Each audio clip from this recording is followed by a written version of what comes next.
नमस्कार मित्रांनो, स्वागत आहे तुमचं पुन्हा एका नवीन व्हिडिओमध्ये. मित्रांनो, आजच्या सोशल मीडियाच्या युगामध्ये अनेक लोक अगदी सहज प्रसिद्ध होतात. अनेक जण संतांचं सोंग घेतात आणि अशोक खरातसारखे लोकांवरती अत्याचार करतात, लोकांना लुटतात आणि लोक त्यांच्या शब्दांवरती सहज विश्वास देखील ठेवू लागतात. परंतु प्रेमानंद महाराज या लोकांबद्दल काय म्हणतात ते जाणून घेणं फार जास्त महत्त्वाचं आहे. प्रेमानंद महाराजांच्या सत्संगादरम्यान भक्ताकडनं हा प्रश्न विचारण्यात आला की संत म्हणजे कोण, कोणाला खरं संत मानावं, संताला त्याच्या बाह्य रूपावरनं कसं ओळखायला हवं. तर या प्रश्नाच्या उत्तरामध्ये प्रेमानंद महाराज म्हणतात की ज्यानं 3 गोष्टींवरती विजय मिळवला आहे तोच संत आणि महात्मा आहे. प्रेमानंद महाराजांनी उल्लेख केलेल्या या 3 गोष्टी म्हणजे कामवासनेवरती विजय, संपत्तीवरती विजय आणि कीर्तीवरती विजय. पुढे प्रेमानंदजी महाराज संन्यासाबद्दल म्हणतात की गुरुशिवाय संन्यास कधीच घेता येत नाही.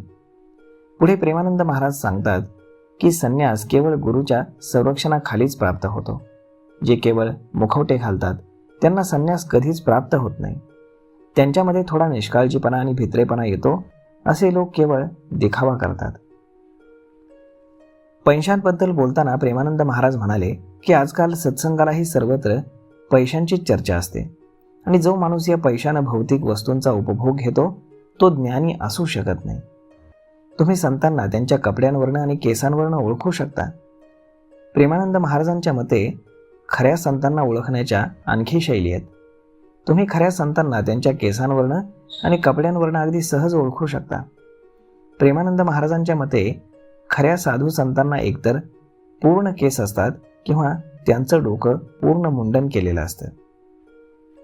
प्रेमानंद महाराजांच्या मते खरा साधू हा सैल वस्त्र परिधान करतो, शिवाय तो गुरु परंपरेनुसारच वस्त्र परिधान करत असतो.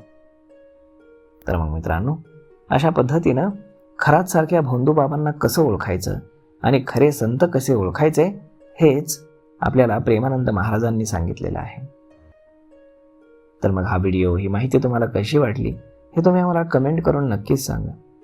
आणि जर हा व्हिडिओ तुम्हाला आवडला असेल तर आपल्या जवळच्या मित्रमंडळींसोबत देखील हा व्हिडिओ तुम्ही शेअर करायला विसरू नका. धन्यवाद.